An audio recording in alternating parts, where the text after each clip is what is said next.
Hi everyone, my name is Victor from Komplet America. Today we have the KJC 503. Today is more of a maintenance video.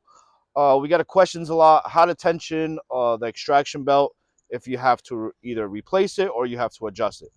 So if you have to adjust it, you have a nut here and a bolt here. You back off your nut, loosen up your bolt, you loosen up this nut a little bit back on both sides, and if your belt's tracking a little bit to the right or tracking a little bit to the left, you adjust that with this bolt. I do not recommend churning this a full churn. Always adjust the belt a quarter turn at a time. If you go more than a quarter turn, the belt takes about 45 seconds to seat itself, and you could just accidentally run the belt into one side and you could damage your belt. So you take your time, quarter turn at a time. Another thing is if you're changing your extraction belt, you same thing. You loosen up the nut, the bolt, the nut in the backside, and the bolt. What I suggest, and it's kind of like a little trick to help you out, take a measurement with a measuring tape, measure from over here to the end of the bolt, and write that down. So if it's like 5 inches, write 5 inches and a quarter or whatever it is.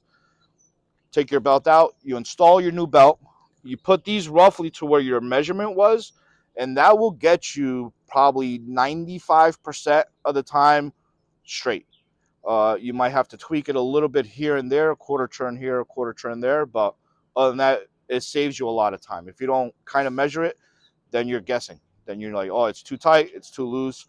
So I always recommend take a measurement of the bolt before you do any work with your extraction belt, either removing it or replacing it. Another thing we get asked a lot on the 503s are when you receive a 503, you have an extra remote and it's your Tether remote. And people ask us all the time, where does this plug into? So on the side of this machine, you open up your door, you're going to see there's a gray plug. So if something happens to your wireless remote, you're not dead in the water. All you have to do is you unplug this remote, the remote that came inside the box, you plug it in here, and then you can track your unit. You could open up the jaws, close the jaws, or even start the unit. One thing to keep in mind, if you send out your remote to get repaired or your battery just went dead and you have the tether, either case scenario, do not forget to put this back on. If you don't put this back on and you try to sync up your wireless remote, it will not work. You always have to put this back on if you're doing the wireless system.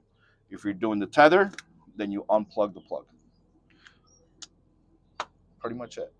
If you guys have any questions, please give us a call, 908-369-3340. Thank you.